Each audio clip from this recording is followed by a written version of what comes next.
엘마는 기드온의 선한 백성과 함께 영적으로 고양된 시간을 보낸 후 필요한 휴식을 취하고 멜렉을 방문하고 마음이 굳어진 엠모나이아 성에 도착했어요. 엘마는 곧 자신이 추가적인 도움이 필요하다는 것을 깨닫고 주님께 강한 기도와 금식으로 도움을 구했어요.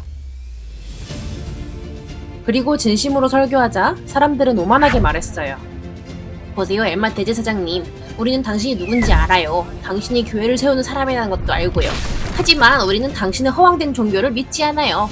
그리고 당신이 공직을 떠난 이상 당신은 우리에게 아무런 힘도 없어요. 그리고 나서 그들은 엘마에게 침을 뱉고 아주 나쁜 말로 그를 욕하며 하나님의 선지자를 그들의 도시에서 쫓아냈어요.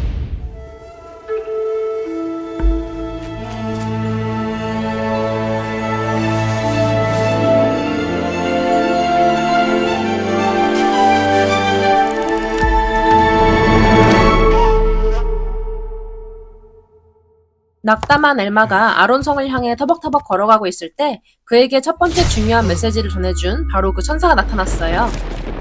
엘마, 기뻐하세요. 당신은 내 첫 방문 이후로 충실하게 계명을 지켜왔어요.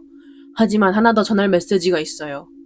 엠모나이아 백성에게 돌아가서 그들이 회개하지 않으면 하나님께서 그들을 땅에서 완전히 멸망시킬 것이라는 메시지를 전하세요. 라고 말했어요. 그래서 용감한 엘마는 큰 배고픔과 함께 남쪽 끝 도시로 급히 돌아가 첫 번째로 만난 사람에게 음식을 구했어요. 하지만 천사는 엘마에게 그 사람이 그의 절친이 될 엠뮬레크라는 사실을 말해주지 않았어요. 엠뮬레크 역시 천사의 방문을 받은 사람이었어요. 여러분, 우리가 하나님의 길을 따르며 최선을 다할 때에도 리파이가 노세판을 구하려고 애썼을 때나 야레세 형제가 배에 불을 밝히려 했을 때처럼 여전히 벽에 부딪힐 때가 있어요. 그럼에도 불구하고 우리는 믿음으로 계속 나아가며 최선을 다해야 해요. 그러면 하나님께서 우리를 위해 모든 것을 이뤄주실 거예요. 그것은 단지 누군가가 우리에게 손을 내밀거나 우리가 그들에게 다가가는 갑작스러운 생각일 수도 있고 리파이처럼 사전에 알지 못한 채 계속해서 행하는 방식일 수도 있어요. 하지만 위대한 지휘자이신 하나님은 그분의 성약의 백성인 우리를 지원하시고 우리가 그분의 다양한 도구가 되도록 그분의 신성한 방식으로 모든 일을 조직하세요.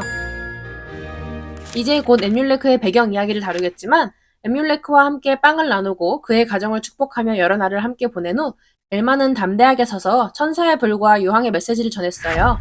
그리고 그들은 이제 함께 나아갈 거예요. 엘마는 너희 사악한 사람들아, 당신은 하나님과 그분의 계명을 잊어버렸다. 그리고 그는 엘마서 5장의 질문 형식을 사용하여 다음과 같이 질문했어요. 과거에 리아이와 가족이 어떻게 이곳에 왔고 하나님께 구출되는지 기억하시나요? 이런 일들은 이제 잊으셨나요? 지금 기억하지 않으면 내쳐질 거예요. 그러니 회개하지 않으면 멸망당할 거예요. 그는 계속해서 이렇게 말했어요. 레이맨인과 달리 여러분의 더 큰 지식으로 인해 그분은 여러분의 사악함을 용납하지 않을 거예요. 왜냐하면 큰 영적 능력에는 큰 책임이 따르기 때문이에요. 그리고 여러분은 계속해서 악을 행할 수 없을 만큼 하나님의 은혜와 보호와 번영을 너무 많이 받았어요. 지금 선택하세요. 구원일지 아니면 저주일지. 맞아요. 하나님께서는 우리가 발전하기를 기대하시며 우리가 발전할 때 그분은 우리에게 더 많은 것을 기대하세요. 이는 부모가 5살 자녀에게 말하는 것보다 10살 자녀에게 더 많은 이해와 책임을 기대하는 것과 크게 다르지 않아요. 하나님은 우리가 성장하기를 크게 원하시며 그에 따라 우리에게 더 많은 열매를 기대하세요. 하지만 엠모나이아 사람들은 하나님이 누구이기에 우리에게 한 사람만 보내셔요? 라고 교만하게 말했어요. 하지만 짠! 이제 엠뮬레크는 준비가 되어 두 번째 증인으로 나서서 간증을 전했어요. 엠뮬레크는 이렇게 말했어요. 여러분, 제가 니파이의 직계 후손이고 정말 부유하고 인맥이 아주 좋은 사람이기 때문에 이 주변에서 꽤 대단한 사람이라는 걸 여러분도 알고 있다 했어요. 지금까지 저는 하나님에 대해 잘 몰랐지만 실제로는 알고 있었어요. 저는 하나님의 권능을 보았고 그분이 나를 여러 번 부르셨지만 이 선하고 거룩한 사람 엘마가 도착할 때까지 저도 여러분처럼 제 마음을 강팍하게 했었어요. 사람들은 놀랐어요. 그래서 사람들이 회개하기로 결심했을까요? 아니죠. 이제 그들은 공격을 개시하며 변호사들을 이용했어요. 이 교활한 변호사들은 예수님 시대처럼 단 하나의 목표를 가지고 있었어요. 바로 엘마와 엠뮬레크의 말을 꼬투리 잡아 그들을 합법적으로 제거하라는 것이었어요. 하지만 엠뮬레크는 그들의 생각을 알아채고 하나님의 선지자들을 잡으려고 위선적인 변호사들을 데리고 있는 사악한 자들아! 라고 친절하게 알려줬어요.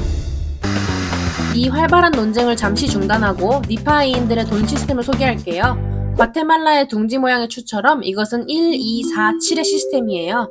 1 암노르는 2 세넘, 4 에즈롬, 그리고 7 온티와 같아요. 그래서 논쟁은 계속되고 사람들은 가장 높은 수익을 올리는 변호사 지에즈롬을 불렀어요. 지에즈롬은 엠뮬레크의 불을 보고 그가 돈을 사랑하길 바라면서 그에게 물었어요. 6 온티를 줄 테니 하나님의 존재를 부인하겠습니까? 그러자 엠뮬레크는 친절하게 대답했어요. 오 지옥의 자식이여, 돈을 하나님보다 더 사랑하는 것은 바로 당신이에요.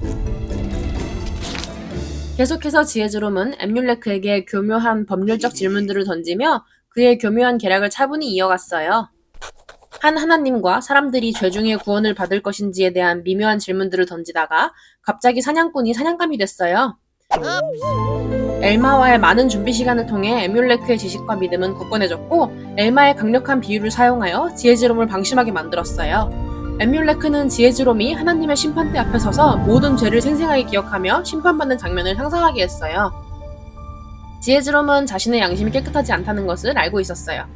이로 인해 사람들은 놀랐어요. 지에즈롬은 완전히 사로잡히고 떨기 시작했어요. 그렇다면 이 이야기는 어떻게 끝날까요? 다음 주 영상을 통해 파트 2를 시청하세요.